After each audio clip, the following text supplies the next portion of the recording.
myself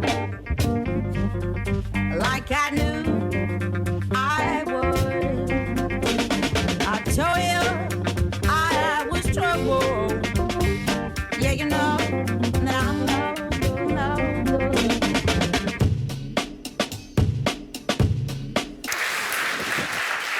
Le partage, savoir et la transition. On va rentrer tout de suite, on va plonger dans cette thématique de la décarbonation et j'accueille Renaud Bétain, vice-président de l'Action Climat chez Sweep.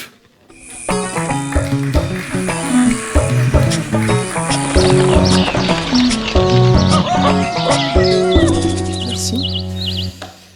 Donc Renaud, je te laisse mettre le terreau dans le pot, c'est toi qui m'as donné cette expression, donc pour ancrer ce sujet de la décarbonation. C'est à toi. Je suis trop content. Déjà, je me sens un peu comme un mariage et je disais que ça donnait envie vraiment de se remarier. Donc, je le vis un peu comme ça, c'est-à-dire que je suis trop content d'avoir été invité. Donc, merci beaucoup, Valentine. Bravo pour cette journée-là. Je suis un local de l'étape. J'habite pas très loin. J'aime le sport dehors. Et donc, j'ai l'impression de pouvoir vous aider effectivement à mettre un peu de terreau dans le pot d'aujourd'hui pour faire pousser des choses, quoi. Donc je suivrai sur l'atelier, mais là j'ai un petit moment pour poser les bases des enjeux d'un truc qui est hyper compliqué, et même le mot est un peu chiant. Décarbonation, ça fait un peu peur, ça veut dire que se décarboner, on a l'impression que c'est quelque chose qu'on enlève du sang de notre corps, quoi. Et ça peut faire un peu peur, et pourtant, et je suis sûr que vous le savez au fond de vous-même, que c'est un truc qui peut améliorer notre vie, changer nos valeurs en fait et faire évoluer ce monde-là sur la bonne route. Okay, donc je vais essayer de vous parler de ça. Et donc je bosse sur le climat depuis 15 ans. Je suis passé par pas mal de cases, des ONG, j'ai été consultant. Et puis aujourd'hui effectivement Sweep, qui est un software, un outil de pilotage de l'empreinte carbone. Mais je ne vais pas du tout vous parler de ça. Je vais d'abord vous parler de la physique du climat. Parce que quand on parle de décarbonation, on est obligé de parler du changement climatique, des changements climatiques, du dérèglement. Je l'ai encore entendu ce matin à la radio, il y a toujours eu des changements climatiques. D'accord ? Donc ce qui se passe aujourd'hui, le problème, c'est que ça va trop vite et trop fort. C'est ça le souci. Donc ça permet de tout de suite redescendre un petit peu et de se dire, ok, en fait, c'est de notre faute, mais ça va vite et fort. Donc comment on s'adapte à cette rapidité et cette puissance ? Ok ? Mais pour comprendre ce qui tourne autour de la décarbonation et pourquoi il faut réduire le débit du robinet, je vais y venir, il faut comprendre cette histoire d'équilibre. Et je pense que ce mot-là est vraiment fondamental pour comprendre comment nous tous, on peut vivre en harmonie, en équilibre avec ce qu'on nous offre. Donc, je vous invite à mettre un maillot de bain, vous l'avez pris, et de venir dans ma baignoire. Donc, dans ma baignoire, il y a un robinet qui coule, ok ? Un siphon qui est ouvert, ça c'est pas bien. Et puis on a un petit problème de plomberie avec des eaux saumâtres qui reviennent dans le siphon, c'est un peu dégueulasse. Ces trois flux représentent ce qui se passe à l'échelle de la planète, d'accord ? Donc un robinet dont l'eau coule dans la baignoire en permanence et qui fait monter le niveau de l'eau de la baignoire, ça c'est les gaz à effet de serre. Ok ? Donc principalement du CO2, gaz, charbon et pétrole, évidemment. Et puis vous savez qu'il y a d'autres gaz à effet de serre, ok, méthane, protoxyde d'azote, etc., liés à principalement l'agriculture. On a un robinet qui coule, et puis on a un siphon qui est ouvert, et de l'eau s'écoule de cette baignoire, et ça c'est ce qu'on retire de l'atmosphère. Donc ça c'est ce qu'on appelle les puits de carbone. Donc c'est principalement ce qui pousse, ok, donc ce qui pousse que vous voyez, les arbres, ce qui va dans les sols agricoles, et puis surtout dans l'océan, le plancton. Okay, et puis le troisième flux qui déconne, c'est que ce stock de carbone en fait, qu'on coupe, qu'on brûle, et donc on a un phénomène de déforestation, 20% des émissions mondiales, qui refluent par le siphon. Okay, et donc on a un déséquilibre entre ce qui coule dans la baignoire et ce qui sort de la baignoire. Donc le niveau monte. Et c'est ça le problème d'aujourd'hui. Donc, il y a trois façons de faire. Il faut réduire le débit du robinet. Vous divisez par 2,5. Je vous donne des chiffres hyper simples. Il faut diviser par 2,5 le débit du robinet. Ça veut dire qu'il y a toujours un filet d'eau. Il n'y a pas de problème. On va toujours cramer du pétrole et du charbon et du gaz. C'est une chance.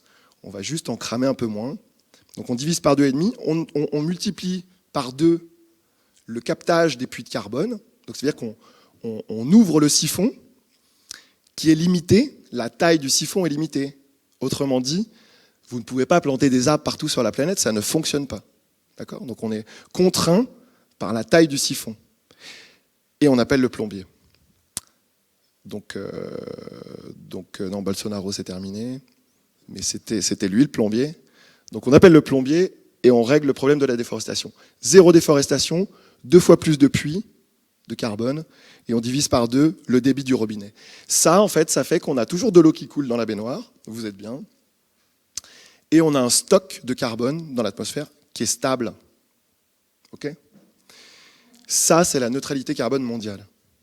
Okay ? La neutralité carbone mondiale, c'est l'équilibre entre les flux. Okay ? Et le stock de carbone qu'on a dans cette baignoire, qui est celui qu'on a dans l'atmosphère, il est relatif à la température qu'on va avoir. Donc vous faites déborder la baignoire, c'est plus 4 degrés. Et plus 4 degrés, c'est un monde dans lequel on doit s'adapter. Donc on a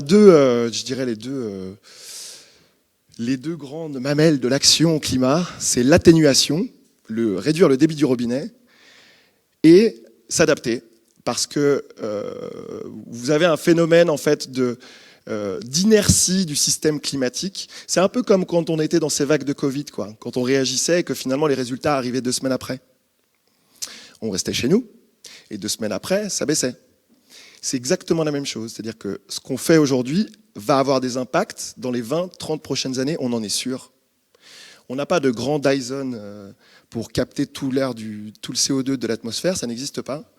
Donc il y a une inertie du système climatique qui dit que on va vers 2 degrés, je suis désolé, mais il vaut mieux se le dire, on va vers 2 degrés de réchauffement, ça c'est sûr, qu'il faut s'adapter, et récemment la France commence à prendre des plans pour plus 4 degrés. Plus 4 degrés en moyenne. En moyenne. On a de l'eau, des océans qui sont plus frais, donc plus 4 degrés chez nous, c'est qu'une moyenne. D'accord ? Et donc je voudrais vous dire qu'il faut absolument s'adapter au changement climatique, adapter vos matières premières en termes de fourniture de matières premières, adapter vos chaînes logistiques qui vont être impactées directement, adapter les conditions de travail, donc on va toucher au RH, je crois qu'il y a un atelier sur les RH. On y est, d'accord ? Donc l'atténuation et l'adaptation doivent être menées de front, absolument. Il y a un truc dans l'adaptation, c'est que vous sauvez du business tout de suite, en fait, et vous sauvez des vies. Ok ? Un autre sujet sur le climat, c'est donc ça, c'est une photo que j'ai pris moi-même au Mali. Lorsque je travaillais pour le GRS, une ONG française, on a un sujet de justice climatique et de responsabilité historique. Alors pendant des années, en fait, nombreuses entreprises disaient non, mais nous parlez surtout pas de responsabilité, genre je veux pas entendre ce mot-là. Ce qui a été émis, en fait, je vais le dire encore plus simplement, les entreprises riches d'aujourd'hui le sont parce qu'elles ont émis du CO2. Le CO2, c'est de l'argent. D'accord ? Et le CO2, c'est de la destruction. Donc les plus riches sont celles qui ont émis, et donc celles qui sont responsables des conséquences d'aujourd'hui. Donc le feu dans les Vosges, là je crois que ça date d'hier, les inondations du Pakistan, ça date de l'été dernier, les méga-feux en Californie, et tout ce qui se passe aujourd'hui en Afrique, qui est un des continents les plus touchés aujourd'hui, et le moins responsable. D'accord ? Donc je remets sur la table ces 2 tonnes de CO2 par individu. Cette femme, elle en émet 10 fois moins, elle émet 100 kg de CO2. Donc elle a le droit d'émettre plus de CO2. Ok ? Il n'y a pas de problème. Donc il y a une dimension aussi dans cette histoire de climat, c'est l'interdépendance. C'est-à-dire qu'une tonne de CO2 qu'on va émettre, nous, cette année, va avoir un impact à l'autre bout du monde. On ne sait pas où, ça c'est un peu con. Ce serait bien qu'on ait notre petit nom dessus, Cédric. Une tonne de CO2 de Cédric, il est responsable en partie des inondations au Pakistan, mais en fait, il n'y a pas ça. Tout est mélangé rapidement, en fait, dans l'atmosphère, et on ne sait pas à qui ça appartient. En revanche, on sait qui s'est développé auparavant et qui est responsable de ce qui se passe maintenant. Donc il y a un vrai sujet, et j'ai fait pas mal de COP, d'accord, de conférences des parties, ces grands ces grands rassemblements géopolitiques pour essayer de gouverner le climat. Et le sujet des pays du Sud, c'est de venir chercher de l'argent pour adapter en fait leur mode de développement.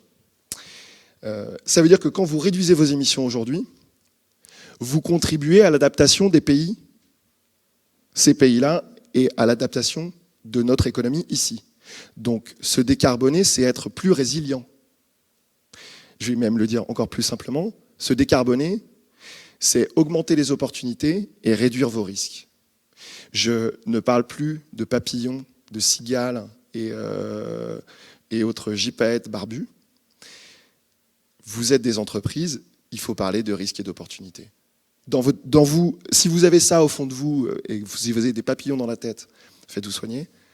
Mais surtout, parlez dans votre business de risques et d'opportunités. Il n'y a que comme ça que la décarbonation va prendre dans l'entreprise.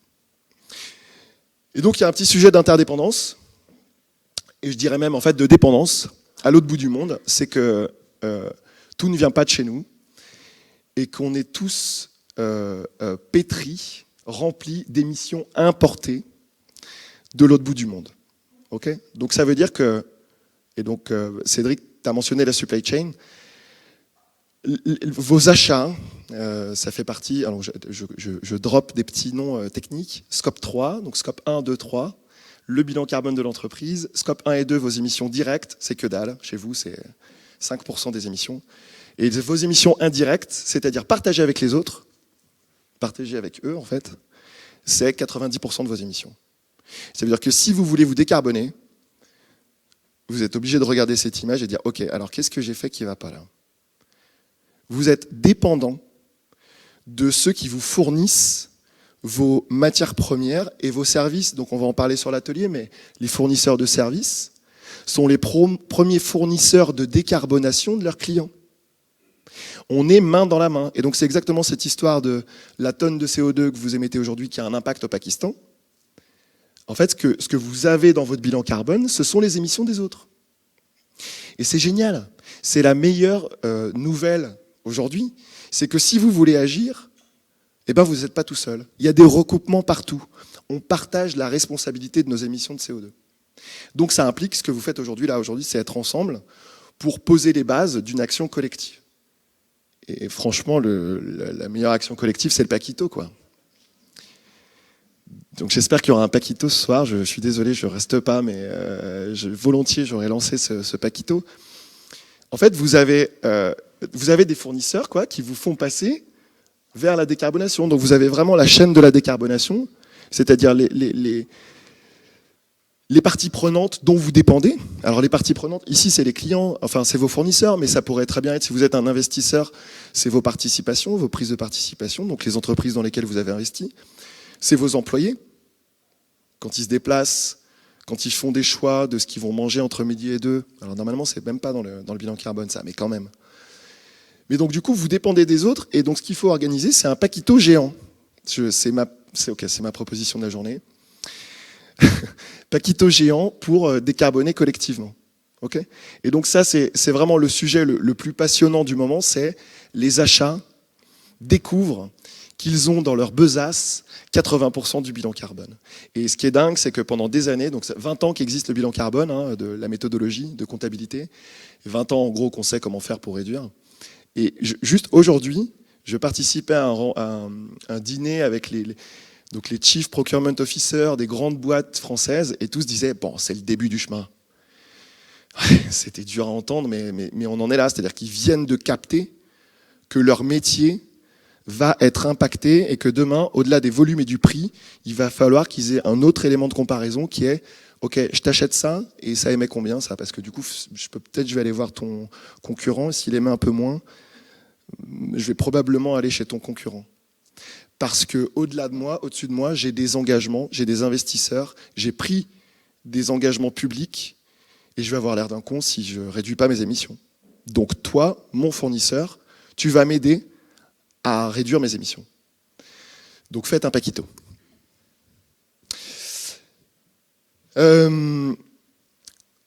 Du coup, on arrive un peu à 2050. Alors, moi, je vous avoue que ça, en fait, non, je suis désolé. On est On est en 2030. 2050, ça me fatigue, j'en peux plus de cette date. J'en peux plus parce que tout le monde s'engage à 2050, à être fameux le net zéro. Donc je vous le redis, mais je terminerai là-dessus. Hein. Le zéro carbone n'existe pas pour une entreprise. La neutralité carbone non plus. Le net zéro non plus. Alors carbone positif, négatif, ça n'existe pas non plus. Okay, ça existe à l'échelle d'un territoire, la planète, la France, la région, pourquoi pas, mais pas une entreprise. D'accord ? Donc il faut partir de cet équilibre dans la baignoire là, de flux. Et dire, OK, en fait, il y a quoi dans cette eau ? Qu'est-ce qu'on a mis dans l'eau ?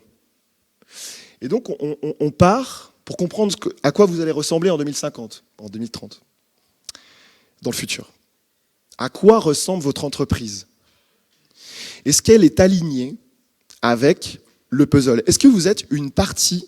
Est-ce que vous êtes une pièce du puzzle ? Donc, ce qu'il faut, c'est comme quand vous ouvrez un puzzle. J'adore les puzzles. Vous ouvrez un puzzle et vous voyez la boîte et vous voyez à quoi va ressembler ce puzzle de plusieurs milliers de pièces. Okay ? Donc, et puis après, il faut commencer à faire les coins, le contour. Et puis après, à l'intérieur, on commence à mettre ces pièces. Mais l'arrivée, la ligne d'arrivée, c'est le point de départ. Donc ça s'appelle la neutralité carbone. Donc ça s'appelle la stratégie nationale bas carbone en France. D'accord ? Donc on sait qu'il va y avoir moins de vaches. D'accord ? Il faut les manger. Et pas les remplacer. Vous n'êtes pas obligé de les manger, mais il ne faudra pas les remplacer. Par contre, du reblochon, ça n'a pas été mentionné. Mais on sait que tout va être électrifié en France, d'accord ? On sait que notre habitat est mieux isolé. On sait qu'on mange différemment. On sait qu'on voyage probablement un peu moins. Donc, en fait, vous partez de la ligne d'arrivée, vous partez du puzzle là sur la boîte. Et vous regardez, vous, comment vous vous positionnez, en fait. Est-ce que vous êtes une pièce de ce puzzle ? Et c'est cette ligne de départ qui définit votre compatibilité avec le monde que l'on veut. D'accord ? Et vous pouvez le faire à plusieurs échelles. Donc, encore une fois, les accords de Paris, ils ont donné la gueule du puzzle sur les prochaines années. En France, c'est pareil. Et si vous regardez à l'échelle des régions, voire des communautés de communes, on a des puzzles à notre échelle. Et donc, ce qu'il faut voir, c'est si vous êtes... Alors, nous, on appelle ça chez Sweep une forever company. C'est-à-dire qu'en fait, vous existez encore. Je suppose que vous avez encore envie d'exister. 1083, j'espère qu'en 2030, 2040, 2050, il y a plus de 1083. Et donc, vous serez devenu une forever company. Vous serez toujours là, quoi. Parce que vous faites partie du puzzle. Donc, une forever company, premièrement, elle est compatible avec le monde que l'on veut. Elle s'inscrit dans cette grande image du puzzle de la neutralité carbone du territoire. OK ? Le deuxième aspect de cette Forever Company, c'est que l'entreprise qui s'inscrit dans ce puzzle-là, elle est contributive. En fait, il y a forcément, parce qu'il y a cette interdépendance, d'accord, de nos émissions et de nos actes dans ce grand tout qu'est le climat, il y a un sujet d'entraide et de solidarité. Donc une entreprise contributive, c'est une entreprise qui aide les autres, donc ses clients, ses employés, à se décarboner. Et je vais dire un truc qui plaît pas alors un truc qui s'appelle le SBTI, d'accord, le Science Based Target, c'est un grand machin qui dit que dans la baignoire, les industries ont telle et telle part, d'accord, et que tout le monde doit réduire ses émissions. D'accord ? Ben non, en fait. Il y a des boîtes, aujourd'hui, dont on a besoin pour constituer ce puzzle. Ces entreprises-là, et probablement une bonne partie de vos entreprises, doivent se développer et émettre plus. Parce qu'en vendant vos produits et vos services, si vous êtes meilleur que les autres, c'est-à-dire vous émettez 3 fois moins, donc alors attention, hein, il faut savoir si vous émettez 3 fois moins ou pas. D'accord ? Il faut piquer des parts de marché aux grands méchants. Donc il faut vous développer, d'accord ? Il faut qu'on consomme, nous, différemment. Consomme du produit ou du service. D'accord ? Donc en valeur absolue. Du coup, un bilan carbone, ça veut pas dire grand-chose. Parce que probablement, si vous êtes bon, et si vous faites partie du puzzle, il faut que vous soyez visible. Il faut qu'on vienne mettre votre pièce qui constitue le puzzle, il faut qu'on vienne la poser sur la table, quoi. Il faut que vous restiez là. Donc, vos émissions absolues du bilan carbone ne comptent pas vraiment. En fait, ce qui va compter, c'est ce qu'on appelle l'intensité carbone de vos produits et de vos services. Okay, à la chaussure, à combien je suis par chaussure, à combien je suis par jean, à combien je suis par milliers d'euros vendus par employé. Donc c'est cette intensité carbone par ce que vous produisez ou ce que vous vendez qui va compter parce que c'est ça qui est comparable avec d'autres acteurs. D'accord ? Les bilans carbone ne sont pas comparables, ça ne sert à rien de les comparer. C'est une grande vision, mais il faut toujours rapporter ça à une idée d'intensité carbone. Ok ? Et si vous aidez les autres, vos utilisateurs, vos clients en fait, qui peuvent être des consommateurs ou d'autres entreprises, alors vous pouvez commencer à dire « je les ai aidés à réduire ». On appelle ça des émissions évitées. J'ai évité à mon client d'émettre plus.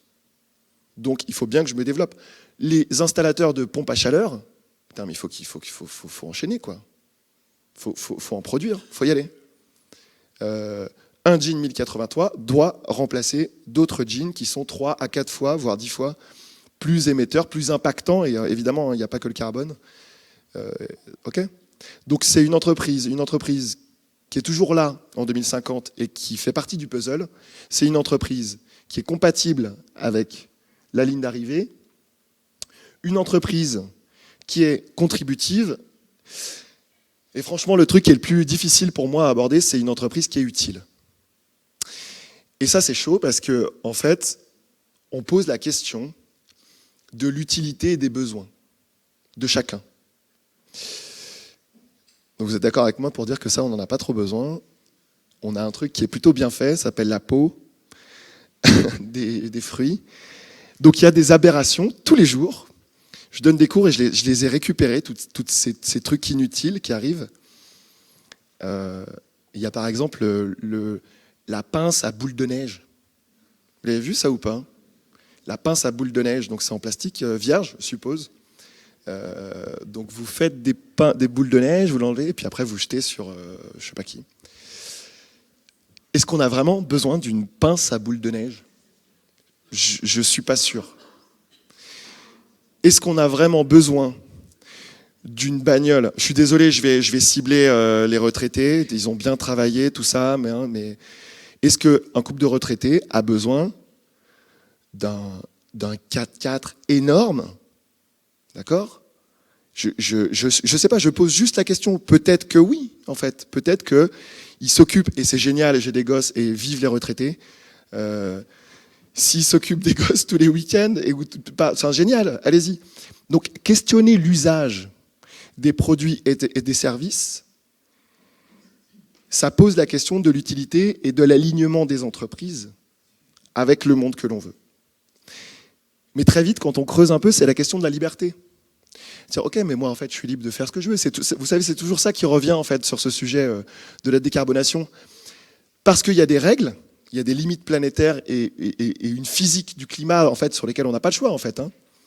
Et encore une fois, on pourrait très bien se dire, ok, allez, on s'en fout, on met de la mousse dans le bain, on sort les petits canards, et puis on fait déborder, la piscine à débordement, quoi, la baignoire à débordement, et puis on fait la fête.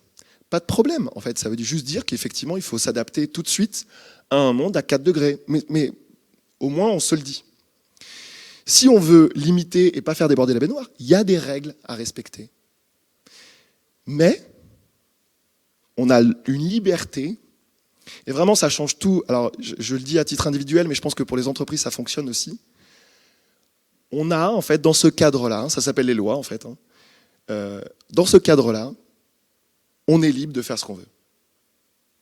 C'est-à-dire que si on vous donne un budget carbone, donc je vous dis individu, entreprise, pareil. Si je vous donne ce budget-là, donc vous êtes à 10 tonnes en moyenne aujourd'hui, peut-être que vous faites un peu gaffe, donc vous êtes à 9, mais l'année prochaine, il faudra émettre 8, puis l'année d'après, 7, puis 6. Si je vous donne ces 3 tonnes-là, 8, 7 et 6, ça fait 20 tonnes, vous avez 20 tonnes pendant 3 ans. Vous faites ce que vous voulez. Et très franchement, si vous voulez aller à l'autre bout du monde pour rencontrer madame qui va vous expliquer qu'elle galère parce qu'il n'y a plus d'eau et qu'elle doit se frapper 3 jours de marche pour faire boire ses gosses et qu'il n'y a plus de forêt non plus et qu'elle galère parce qu'elle est pauvre, allez-y. Prenez l'avion pour aller au Mali, pour comprendre. Mais vous ferez ce que vous voulez dans ce budget carbone, d'accord, qui est une contrainte en fait. On est sous contrainte. Donc on n'a pas le choix parce que encore une fois, c'est la physique du climat, c'est la loi de la physique, ok. Et je pense très sincèrement que c'est dans la contrainte qu'on est les plus créatifs. Et c'est dans ces cadres-là qu'on est libre. Donc si vous voulez acheter des pinces à boules de neige pour vos gosses, il n'y a aucun problème. Ça veut dire qu'à côté, vous êtes végétarien. Vous voyez ? C'est-à-dire que vous faites ce que vous voulez tant que vous dézinguez pas la planète. Ok ? Mais ça veut donc dire que si vous êtes végé et que vous prenez désolé, j'avais pas prévu ça. Donc si vous êtes végétarien et que vous avez des pinces à boules de neige, probablement que ceux qui vendent les pinces à boules de neige vont se rendre compte que ouais, en fait, on n'en vend pas autant qu'on voudrait. Et puis d'ailleurs, comme vous êtes végé, vous allez peut-être exiger que la pince à boules de neige soit plus faite avec du plastique vierge, mais du plastique recyclé, local. Donc ça va peut-être les faire réfléchir. Bref, dans la contrainte, on arrive à se débrouiller. D'accord ? Et donc du coup, l'entreprise, la Forever Company, en fait, elle est compatible avec le puzzle, elle est contributive, elle aide les autres à se décarboner, et elle est utile. Et là, vraiment, j'ai pas de réponse toute faite. Je vous renvoie à vous ce sujet de l'utilité à la société, ok, et à la liberté. Je vais en profiter pour vous dire que aujourd'hui, sur ce sujet de la liberté, en fait, on est libre d'agir. Quand il n'y a plus assez de neige, on ne peut plus sortir faire du ski. Et c'est ça, en fait, la privation de liberté. C'est quand il n'y a plus de neige. Et donc, on est libre d'agir maintenant pour préserver de bonnes chutes de neige. Okay ? C'est-à-dire qu'on n'a jamais été aussi libre de préserver notre climat. C'est quand les feux crament les forêts et qu'on ne peut plus sortir les gosses, ou qu'on se frappe 45 degrés, que vous pétez un câble parce qu'au bout de 10 jours, les gosses ne dorment plus. Là, vous êtes plus libre, en fait. Et c'est ça le problème. Donc il y a 3 enjeux pour la décarbonation des entreprises. Il y a un premier enjeu qui est celui de la gouvernance de l'action. Et ça aussi, franchement, au bout de 15 ans, je trouve que c'est aussi excitant que ce dialogue dans votre chaîne de valeur avec vos fournisseurs. C'est en interne ce sujet de je voulais pas dire ce mot anglais, empowerment, comme ça je le dis un peu avec l'accent marseillais. Donc l'empowerment de toute votre équipe, et ça c'est fantastique.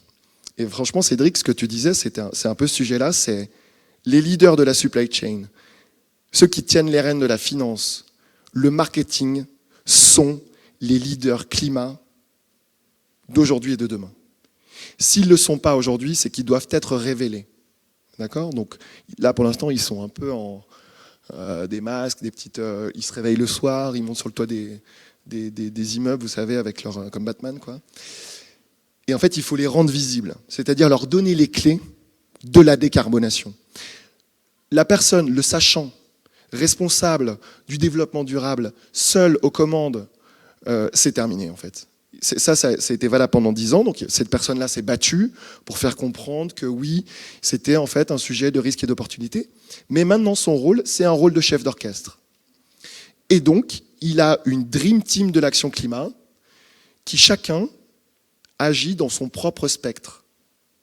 Et ça change tout. Hein. Donc le procurement, les achats doivent intégrer le carbone comme le prix et les volumes. Le marketing, faut arrêter les conneries.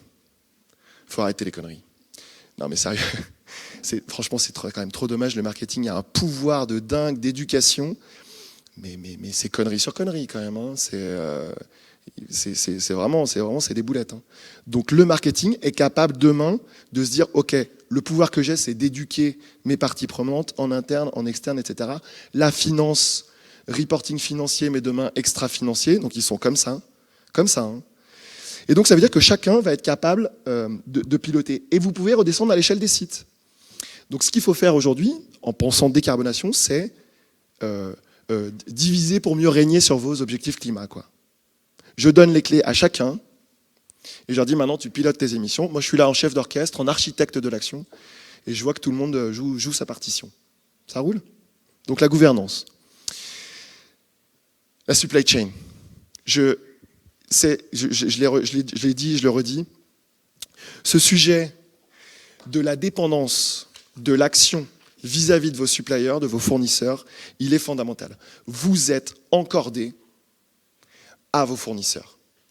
D'accord ? Et donc, ce qui est super, c'est que la plupart des grands groupes, parfois dont on dépend, ont pris des engagements publics. D'accord ? Donc, ces 5 dernières années, tout le monde a dit zéro quelque chose. Tous.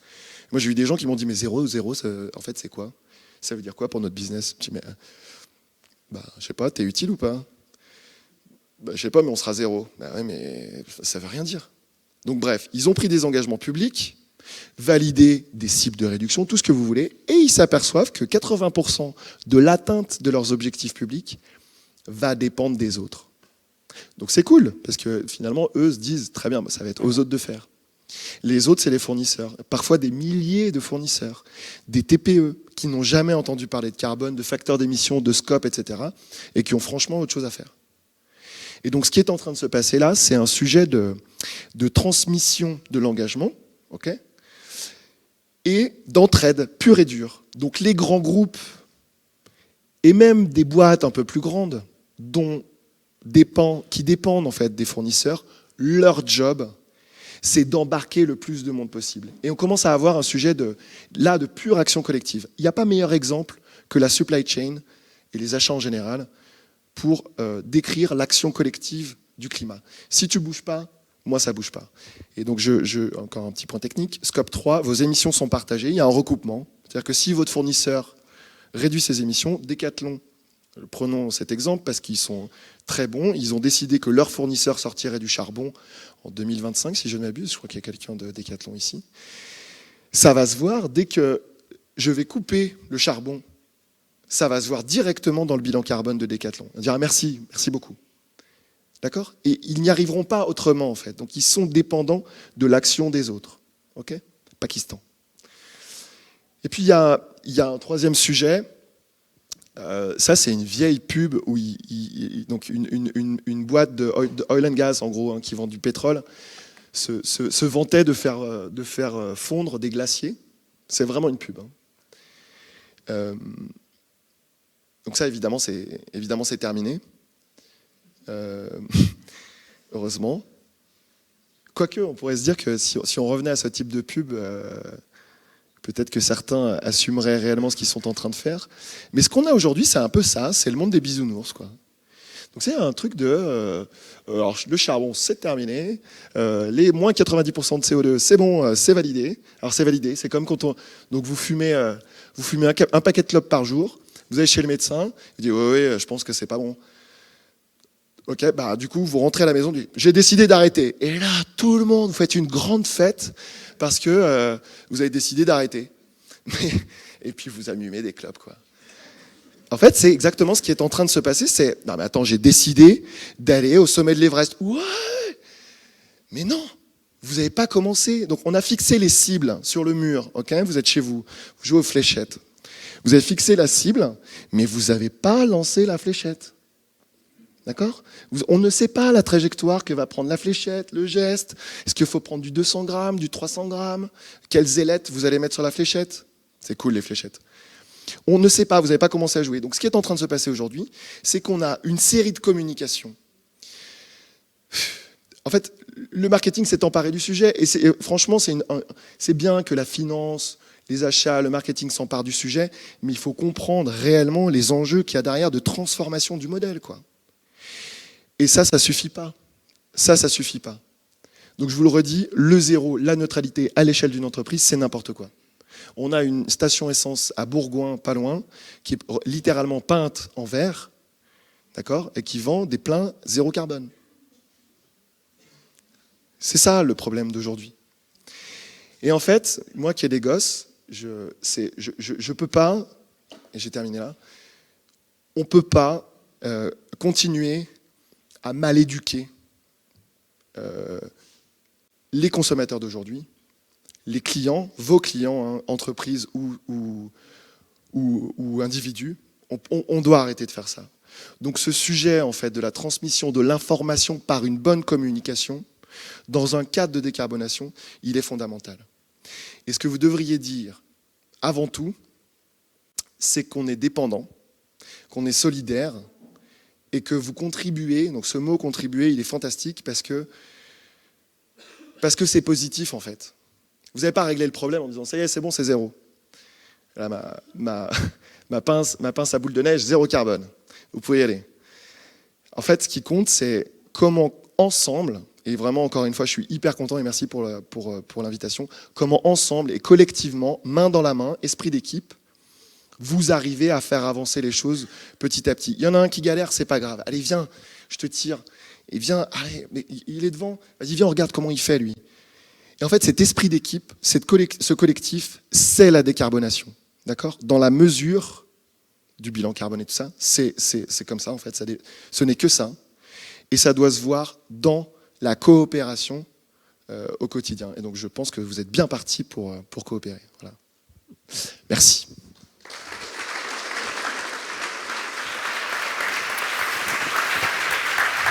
Merci Renaud pour cette entrée en matière. Tu avais, je crois, une dernière slide. Donc voilà, Renaud Bétain. On accueille tout de suite Thomas Huriez pour parler de 1083.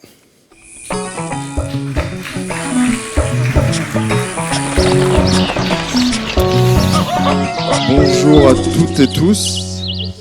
1083 développe une offre de jeans beaux, locaux, durables et de qualité pour que les Français aiment de plus en plus consommer moins et mieux. C'est à toi. Très bon résumé. Merci Renaud pour l'introduction et le panorama général. C'était passionnant. J'ai qu'une envie, c'est de te faire intervenir chez 1083 pour peut-être aller vers Sweep, mais aussi que tu partages aux équipes vraiment cette vision globale. Parce que nous, on est parti de cette intuition globale. Moi, je suis à la base informaticien. J'ai fait mes études à Annecy-le-Vieux d'ailleurs. DUT Télécom et Réseau, c'est un peu vieux, mais c'était cool, grâce au lac notamment. Après, j'ai exercé 5 ans comme responsable informatique, et après, je voulais du sens dans mon boulot. C'est ce que je dis régulièrement, quand j'ai pas de sens, j'ai pas d'essence. Et du coup, moi, j'avais vraiment besoin de donner du sens à chaque heure, chaque minute que je passe au travail. Et donc, j'ai quitté Grenoble, où je vivais. Je me suis installé à Romans dans la Drôme, dans la ville de mes grands-parents. Et j'ai ouvert en 2007 une boutique de vêtements bio-équitables, puisqu'elle était placée en face de Marc Avenue, la maison dans laquelle j'ai monté ça. Et donc, de 2007 à 2013, j'ai appris le métier du commerce, j'ai appris la mode. Comme j'étais informaticien, j'étais bien loin de tous ces enjeux de mode, de style, et même d'impact carbone, j'y connaissais rien. Mais essayer de parasiter les gens qui allaient à Marc Avenue pour leur proposer de consommer différemment, ça, c'était de l'essence, c'était du sens pour moi. Et donc, j'ai commencé en apprenant sur le tas ce métier de commerçant.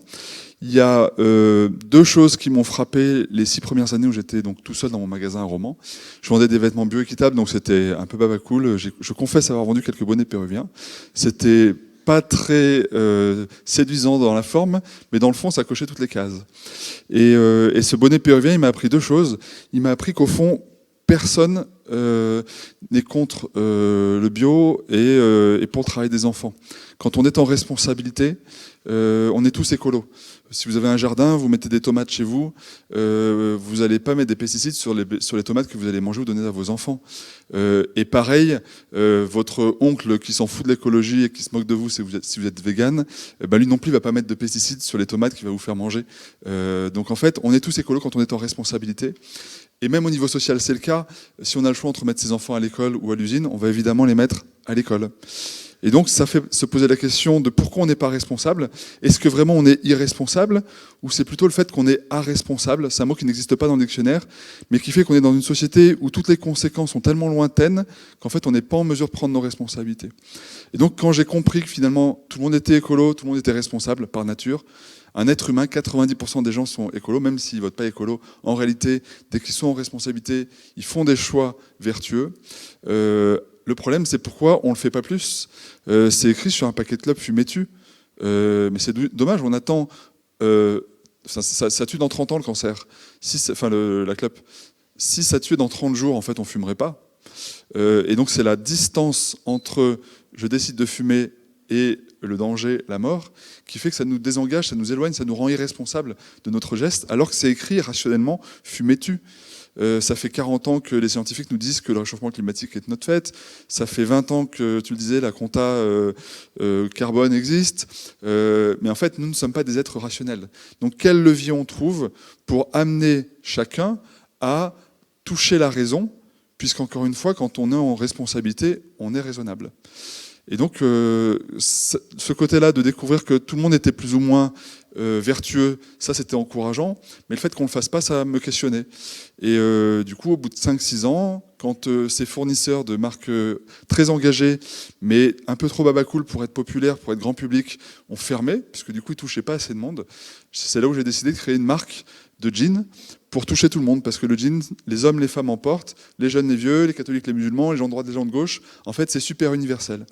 Et donc, mettre ces universels dans un produit universel, je trouvais que c'était un moyen un peu plus performant pour toucher plus de consommateurs et leur donner envie d'acheter mieux. La deuxième prise de conscience que j'ai eue, c'est que finalement, la différence entre la mort tout de suite ou la mort dans 30 ans pour le cancer, la différence entre je comprends pas, la différence entre c'est fait ici, je vois, je vis ce qui se passe, c'est fabriqué au bout du monde, je ne sais pas du tout comment c'est fabriqué, c'était la proximité.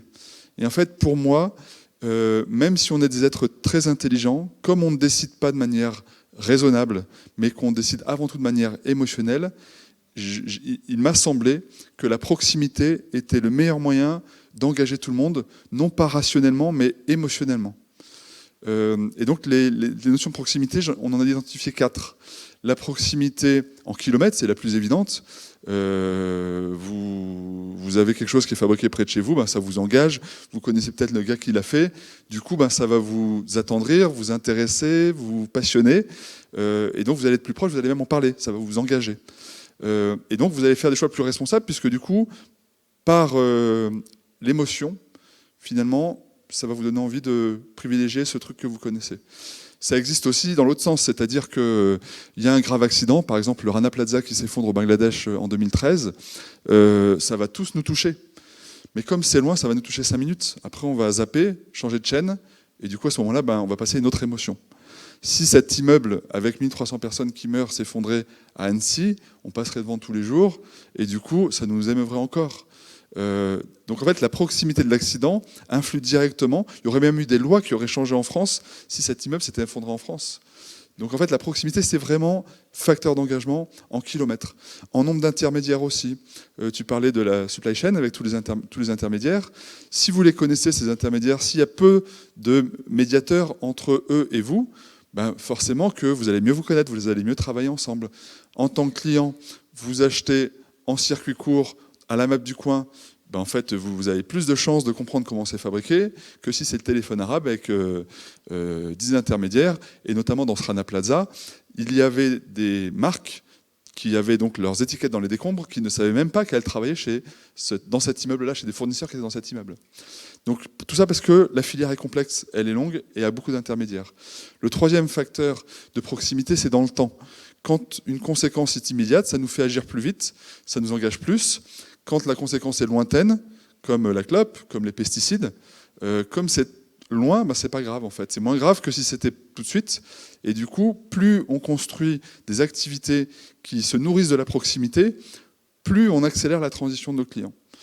Et la dernière des proximités qu'on a trouvées, qu'on essaye d'appliquer, c'est la simplicité. On est dans un monde tellement compliqué qu'en fait, on ne se rend pas compte, on ne comprend plus tout ce qui se passe. Les gens votent moins, tout le monde se questionne pourquoi, est-ce que c'est les politiques qui sont tous pourris, etc. Moi, je ne crois pas du tout que ce soit ça.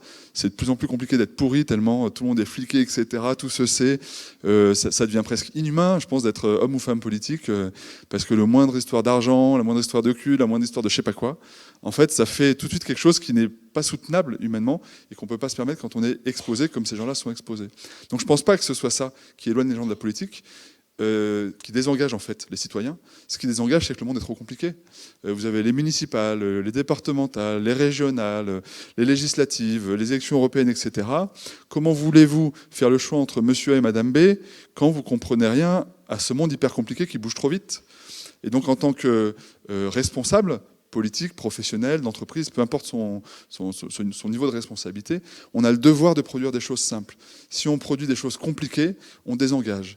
Si on produit des choses simples, proches, en kilomètres, avec peu d'intermédiaires et dont les conséquences sont immédiates, et ben là, on engage tout le monde. Et donc le sens de 1083, Et 1083, c'est une marque de jean made in France, mais ça ne s'appelle pas le jean français parce que ce qui comptait, c'était de parler de proximité, donc de distance. Et donc, c'est 1083 km, c'est la distance qui sépare les deux villes les plus éloignées de l'Hexagone. Donc, c'est Menton au sud-est et Port-Spoder, c'est un petit village au nord de Brest. Et donc, notre démarche depuis 10 ans, c'est au fur et à mesure qu'on découvre des enjeux, et bien en fait, faire les bons choix pour se rapprocher de la proximité. Quand tu présentes tout ce topo-là, c'est passionnant, mais ça peut avoir un effet vertigineux, tellement il y a de choses à changer. Et nous, c'est pas le chemin qu'on a pris, parce qu'en fait, ça nous fait peur, on a le vertige en quelque sorte. Et donc, ce qu'on a choisi, c'est d'itérer, tout simplement. À chaque fois qu'on a une question à se poser, un choix à faire, et ben on se pose des questions que nous fait nous poser Renaud, et on se dit, tiens, c'est quoi le meilleur arbitrage? Et en fait, on ne cherche pas à renverser la table et être 100% cohérent sur tout ce qu'on fait du jour au lendemain. On sert juste à chaque nouveau choix, faire le meilleur choix qui nous rapproche de l'idéal qu'on s'est donné.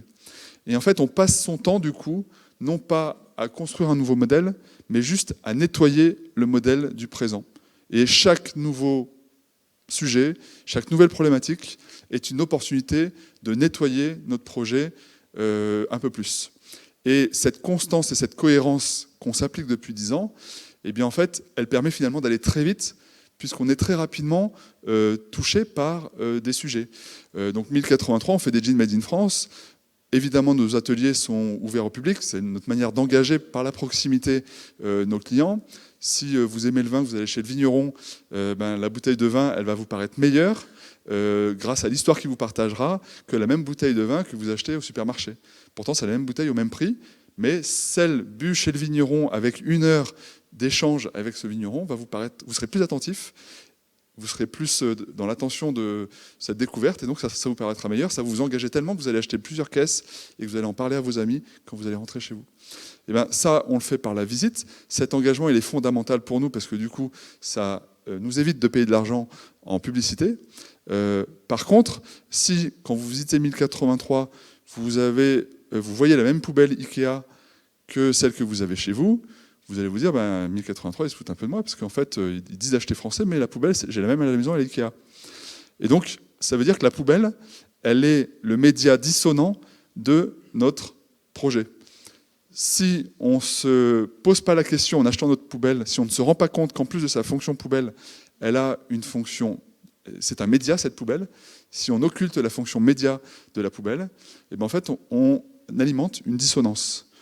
Par contre, si on considère que cet achat, qui paraît anodin, peut être un facteur de résonance, parce qu'en plus d'acheter la fonction réceptacle, on achète la fonction média résonant, alors on va investir un peu plus là-dessus, mais on va avoir un retour sur investissement, puisque du coup, cette poubelle, en plus de répondre à sa mission de réceptacle, elle va être facteur de résonance pour le consommateur, qui va peut-être comprendre qu'en fait, soit en se posant la question, soit parce qu'on en parlera, soit il ne se posera pas la question avec la poubelle, mais il se posera la question avec les étagères, et bien en fait, ça va l'embarquer, et il va dire, oui, même la poubelle chez 1083, elle est faite en France, et elle est recyclable, etc.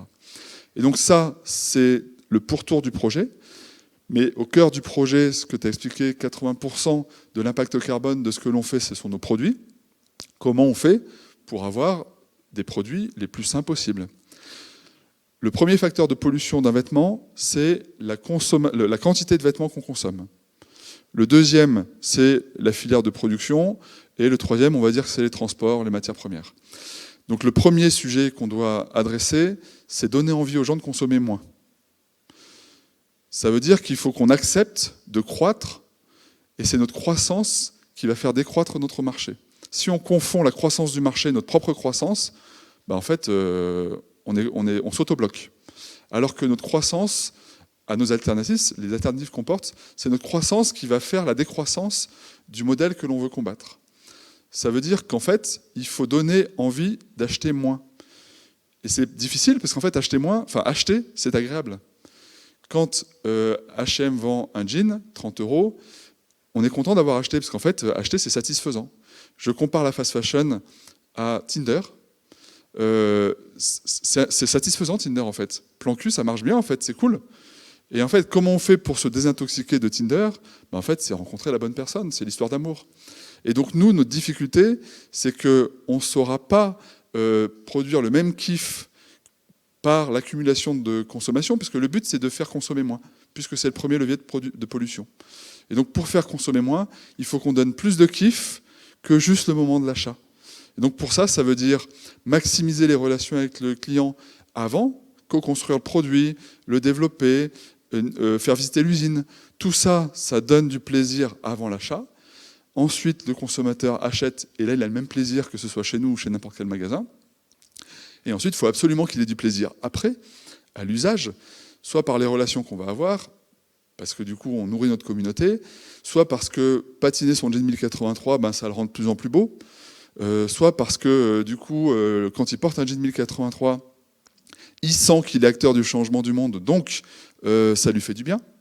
Tout ça, c'est super important, parce qu'en fait, c'est le seul moyen de compenser tous les kiffs que saura donner H&M au client à chaque fois qu'il achètera un jean 20 balles. Et donc, c'est un kiff pas cher à acheter pour le consommateur, qui va lui faire dépenser beaucoup d'argent malgré tout, puisque du coup, quand on voit le chiffre d'affaires de la fast fashion en France, on s'aperçoit qu'on dépense beaucoup d'argent, donc ils ne nous font pas faire des économies. Mais quand on travaille comme ça ce sujet de la désirabilité et du plaisir, eh bien en fait, on surengage ses clients à consommer mieux, donc on les fait consommer moins, donc on réduit le premier facteur de pollution de la mode, qui est la quantité.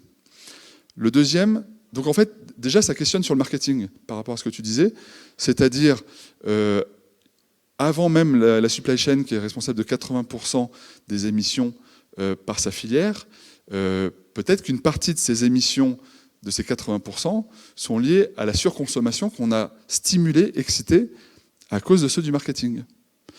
Et donc, la première question à se poser, c'est comment on fait pour se désintoxifier, pour dépendre moins de la surconsommation qu'on a la facilité d'entreprendre.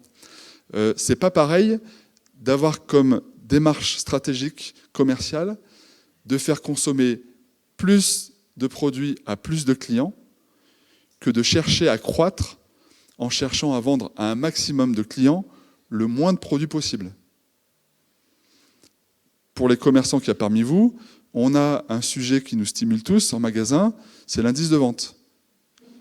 Donc le nombre de produits que j'ai vendus à mes clients. Ben en fait, si ça, c'est un facteur de prime, ben vous allez chercher à vendre un maximum de produits à vos clients. Or, le but, c'est d'en vendre le moins possible. Pour en vendre le moins possible, il faut plutôt chercher à trouver des objectifs qui engagent vos clients à consommer ce dont ils ont besoin et à ramener de nouveaux clients dans votre magasin pour qu'eux-mêmes consomment juste ce qu'ils ont besoin. Et bien ça influe directement sur vos stratégies de rémunération de vos équipes, sur votre communication, sur ce que vous proposez. Et donc, c'est le premier facteur de changement, de réduction de l'impact carbone qu'on a mis en œuvre chez 1083. Le deuxième, c'est la filière de production. C'est-à-dire comment on fait pour décarboner les jeans qu'on a vendus le plus possible à un maximum de clients qui en achètent le moins possible. Pour ça, la proximité, là aussi, nous a aidés. La proximité, c'est faire moins de kilomètres. C'est spectaculaire, ça, mais en réalité, ça a peu d'impact sur le carbone d'un produit. Par contre, quand on fait une analyse carbone de nos produits, ce qui fait que nos jeans ont 3 fois moins d'impact qu'un jean du commerce, c'est la source d'énergie des pays dans lesquels sont fabriqués nos vêtements. Quand on fabrique en France, on a la chance d'avoir une énergie décarbonée. Le Made in France est le levier aujourd'hui d'économie carbone le plus important qu'on puisse avoir dans la filière textile, parce qu'on a une énergie décarbonée. Le jour où le Pakistan fait du nucléaire ou de l'éolien, en fait, cette compétitivité liée à la source d'énergie va un peu se tarir. Donc il faudra continuer d'innover. Mais aujourd'hui, faire du Made in France, c'est avoir un bilan carbone qui se divise au moins par 2 si on fait la filature, la teinture, le tissage, toutes ces énergies, toutes ces étapes qui coupent beaucoup de carbone dans un processus textile. Et le troisième levier, c'est la matière première. Nous, dans notre cas, c'est le coton. Et donc, pour vous illustrer un petit peu la démarche de 1083 depuis 10 ans, quand on a démarré, le but, c'était de faire des jeans tissés et confectionnés en France. Donc, à peu près la moitié des étapes faites sur le territoire français. La confection, parce qu'on résume souvent le Made in France d'un vêtement, d'un produit textile à sa couture. mais il nous importait aussi d'avoir le tissage en France, puisque le denim est la partie française du jean. Donc pour nous, c'était très cohérent, en tant que marque de jean made in France, d'avoir le tissu en France et la confection en France. Mais quand on s'est aperçu que la teinture, que l'ennoblissement, que la filature étaient aussi des étapes très énergivores, au fil des années, on les a relocalisées. À chaque fois, on détourne d'outils de production. Enfin, c'est un peu compliqué, mais c'est passionnant. Ça nous a permis d'avoir un récit toujours plus engageant auprès de nos clients. Et là, après 10 ans de R&D, on s'est dit l'étape ultime, ce serait de produire notre propre matière première locale. Et donc, on a travaillé sur l'idée de créer un jean 100% français, y compris la matière première, donc le coton. Sauf que pour faire du coton en France, on ne peut pas le faire de la même manière qu'en Égypte ou en Inde. On n'a pas les mêmes conditions. Donc, on a cherché, par rapport à notre terrain de jeu, notre pays et ses atouts, comment on pouvait faire pour relocaliser notre production de coton, pour engager nos clients, pour faire des économies de carbone et pour avoir un écosystème encore plus vertueux. Ceux qui cherchaient à produire du coton comme en France, comme on en produit en Inde, sont ceux qui auraient pu avoir les performances les plus importantes en termes de rendement. Le problème, c'est que ça demanderait de surirriguer, de mettre du coton sous des serres, en fait, d'aller vers une agriculture intensive qui n'a pas de sens par rapport à tous les enjeux globaux que tu nous as présentés. Donc on s'est dit, en fait, on ne peut pas partir de la même stratégie pour faire du coton que les autres, puisqu'on n'a pas le même contexte, notre climat est différent. Donc on va accepter que si on fait pousser du coton chez nous, ça va pousser moins bien. Exactement comme si vous faites pousser une tomate aux Pays-Bas, ça pousse, mais moins bien que si c'est à Marseille. Et donc, quand on a dit, OK, on fait pousser du coton en France, pourquoi ? Parce que le climat va peut-être évoluer. Pourquoi ? Parce qu'aussi ces semences qui sont optimisées pour certains pays et qui n'ont jamais été optimisées pour nos zones territoriales à nous, ben, si on commence à s'y mettre, on va pouvoir faire du coton en France, d'autant plus qu'en fait, le coton consomme moins d'eau que le maïs, que le blé, que plein de cultures locales. Le coton peut même pousser sans irrigation artificielle si on se met dans des bassins de vie comme le Gers, qui est pas mal irrigué naturellement en eau. Donc en fait, on se dit, bah, tiens, en fait, la culture du coton en France, c'est tout à fait rationnel, à la condition de ne pas attendre les mêmes rendements que si c'est fait au bout du monde. Mais alors, comment on fait pour compenser le manque de rendement ? Et là, en travaillant sur l'économie circulaire, on s'aperçoit qu'il y a un gisement de coton énorme qu'on n'a jamais exploité et qu'on a dans tous les pays occidentaux, ce sont nos vieux vêtements, qui sont du coton. Mais ça fait des millénaires qu'on optimise la culture du coton, la production de coton à travers la culture. Ben là, ça fait quelques années qu'on travaille sur la production de coton à travers le recyclage. Sauf que le recyclage, il y a la quantité, mais c'est l'inverse du coton cultivé, il n'y a pas la qualité. Puisqu'en fait, quand on vient effilocher des vieux jeans, on produit des fibres un peu courtes, et filer ces fibres courtes, ça fait un fil assez peu résistant. Mais par contre, si on mélange du coton recyclé et du coton cultivé, là, on arrive à avoir un fil 100% local et résistant, à moitié composé des vieux jeans de nos clients qu'on effiloche, à moitié composé de nos champs finalement peu productifs, mais le cumul des deux nous permet de faire un fil compétitif. Le deuxième effet qui se coule de ce fil recyclé, qui va nous faire d'énormes économies carbone grâce à notre contexte local, c'est que quand on collecte des jeans recyclés, ces jeans sont déjà bleus. Du coup, lorsqu'on va mélanger la fibre bleue recyclée, qui sera une fibre bleu clair, puisqu'en fait, elle sera le mélange entre la couleur bleue du fil extérieur et la couleur blanche du fil intérieur. Cet effiloché va faire un bleu moyen. Quand on va le remélanger avec les 50% de fibres de coton cultivées blanches, ça va faire un bleu clair. Et donc, quand on va filer ce fil bleu clair, on va avoir des bobines bleu clair qu'on va tisser ensemble. Ce tissu, ce denim bleu clair 100% recyclé, il n'aura du coup pas besoin d'être teint, ni besoin d'être délavé, puisque du coup, le bleu clair qu'on produit artificiellement sur un jean neuf, en faisant un jean bleu foncé qu'on va délaver, et bien là, grâce à l'économie circulaire et au mélange de l'économie circulaire et de l'agriculture raisonnée locale, et bien on va naturellement produire un fil bleu clair qu'on n'aura ni besoin de teindre, ni besoin de délaver. C'est ce processus-là qui nous permet d'avoir un jean dont on pense que l'impact carbone va être extrêmement important en termes d'économie. On s'attend à diviser par 10 ou 20 les émissions carbone du produit. Et en fait, ce qui est intéressant dans l'exemple, c'est qu'on n'avait pas du tout imaginé qu'on gagnerait autant sur le carbone. Mais finalement, quand on accepte de ne pas copier et de s'éloigner, en fait, d'être libre des pratiques habituelles, et qu'on se nettoie en fait des croyances qu'on peut avoir dans nos habitudes, dans nos métiers, etc., qu'on repart des faits, des possibilités qu'on a au niveau local, et bien en fait, ces contraintes-là, qu'on se force à avoir en se bloquant sur le local, et bien en fait, ça développe une créativité qui fait les innovations de demain. Et quand on voit la publicité, alors moi j'ai un propos un peu différent sur le marketing par rapport à toi, Renaud, c'est que moi je dis vive le greenwashing. Parce qu'en fait, c'est la manière la plus simple, le greenwashing, de dire ça y est, j'ai changé. Et quand on commence à dire ça, en fait, on commence à ne plus donner le choix que de changer. Quand il y a 10-15 ans, on avait démarré l'aventure 1083, on était des marginaux. On disait déjà les soldes, c'est pas cohérent, ça n'a pas de sens sur un produit non saisonnier.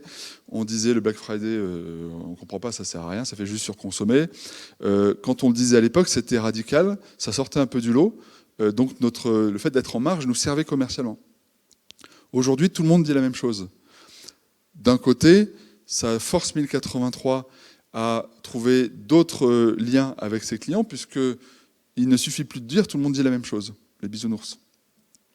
C'est pour ça que du coup on accélère sur le fait de faire vivre les choses, et pour faire vivre les choses, nos usines locales sont des avantages compétitifs très difficiles à construire, mais que nos confrères n'auront jamais. Levi's, avant qu'ils refassent des usines de jeans en France, il va se passer des décennies, parce qu'ils sont le modèle économique de trop. Donc ça questionne les marques sur leur modèle économique. Souvent, c'est notre propre modèle économique qui est notre premier élément bloquant. Donc la première chose à changer, c'est son modèle économique. Tant que Levi's ne changera pas son modèle économique, qu'ils auront besoin d'autant de marge, avec autant d'intermédiaires, autant de marketing, pour vivre à tout niveau de la filière, ils ne seront pas en mesure de faire une usine en France, qui sera autre chose que du spectacle s'ils en font une, mais qui ne sera pas cohérente, qui ne sera pas durable économiquement, tellement ils ne sont pas en capacité d'acheter un jean 40 ou 50 euros, ils ont besoin de l'acheter 10 euros. Et donc ça, ce modèle économique, c'est très important de se questionner sur son propre modèle économique pour acquérir la liberté d'aller vers des formes de circuits courts qui nous permettent de consacrer des moyens à la production. Le secret de 1083, c'est pas, comme les autres marques de mode, d'acheter pas cher pour vendre avec la meilleure marge possible, c'est d'avoir besoin de la moindre marge possible en tant que distributeur pour être capable, à prix de vente égal des grandes marques de jeans, de mettre beaucoup plus de valeur ajoutée locale et environnementale. Donc une fois qu'on a un modèle dans lequel on est léger, alors on peut investir sur tous ces enjeux carbone, etc. Et du coup, mettre en œuvre des outils comme des usines qui nous permettent non plus de raconter des histoires comme le greenwashing l'offre, mais de partager notre propre histoire. Et cette caisse de résonance que l'on s'offre avec nos usines, ce partage d'histoire, il est d'autant plus demandé par nos clients que plein de marques auront greenwashé et donné envie d'entendre ces histoires-là. Donc plus les marques greenwash, plus le discours que l'on a est répété par des acteurs conventionnels, plus ils accélèrent la transition des citoyens vers et ils stimulent leur attention vers des projets comme les nôtres. Donc nous, c'est pour ça qu'on remercie les marques greenwash, c'est qu'en fait, elles accélèrent la prise de conscience de nos clients, elles accélèrent la prise de conscience de leurs équipes, et du coup, elles accélèrent la réduction de leur marché, de notre marché du jean en France, si on fait bien le job, c'est-à-dire si on donne suffisamment envie à un maximum de Français d'acheter un minimum de jeans. Voilà en gros le résumé de l'aventure 1083 qu'on va poursuivre dans l'atelier avec Florian de Picture tout à l'heure. Merci de votre attention. Merci beaucoup Thomas. Effectivement.